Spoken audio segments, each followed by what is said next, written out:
Good morning friends.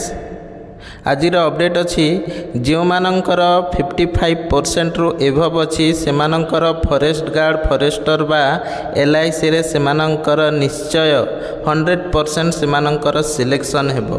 कारण आस जानिबा ताहा पछरे रहस्य कौन रही।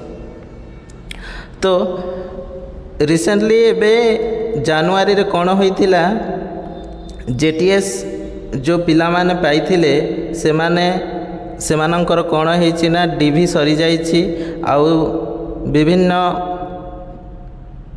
द्वंद्वर सहित केस चली कोर्टर राय मध्य आसी जाइछि आउ बहुत शीघ्र 20,000 पदवी पूरण पाई कोर्ट निर्देश देइछि ओसेपा को। आ ओसेपा मध्य बहुत जल्दी कौन करिवो ना 20,000 पिलांकु नियुक्ति देइजिवो। जदि फॉरेस्टर फॉरेस्ट गार्ड आउ LSI रो जो कटअप आसीबा पूर्वरु जदि JTS 20,000 पिलांकु पदवी पूरण करा जाए ताहले जो पिला मानंकर 55% रु एभव अछि ताहले सेमानंकर 100% सिलेक्शन हेबार बहुत चांस अछि, 100% चांस अछि।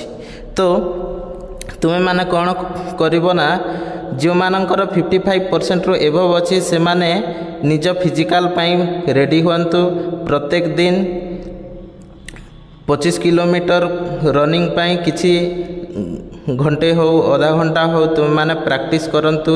से प्रैक्टिस माध्यम रे तुम मानंकर जो कॉन्फिडेंस आसीबो तुमे इजीली 25 किलोमीटर कौन करिवो ना क्वालिफाई कर देबो। तो 4 घंटा रे 25 किलोमीटर रनिंग बा वॉकिंग करिबा इजी नुहे।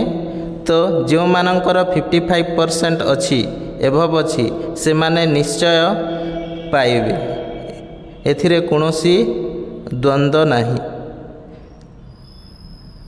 तो रिसेंटली आमर रिवाइज आंसर की आसी जाइछि आ बहुत शीघ्र कौन हेबो ना फाइनल कटअपटा बाहरी जीवो। जो कटअपटा फिजिकल पाई रही जुलाई मंथ रे फिजिकल डेटटा रही आ एपर्यंत फिजिकल डेट रे कोनोसी परिवर्तन OSSC करी नाही। तो बहुत शीघ्र फाइनल कटअपटा आसीबा को जाउछि। जदि JTS रे 20 के पिला सिलेक्शन हो जाउछंती ताहेले जो मानंकर 55% रु एभव अछि से माने 100% फॉरेस्ट गार्ड पाई उपकृत हेबे। फॉरेस्ट गार्ड रो सेमानंकर ना सिलेक्शन लिस्ट रे 100% आसीबो।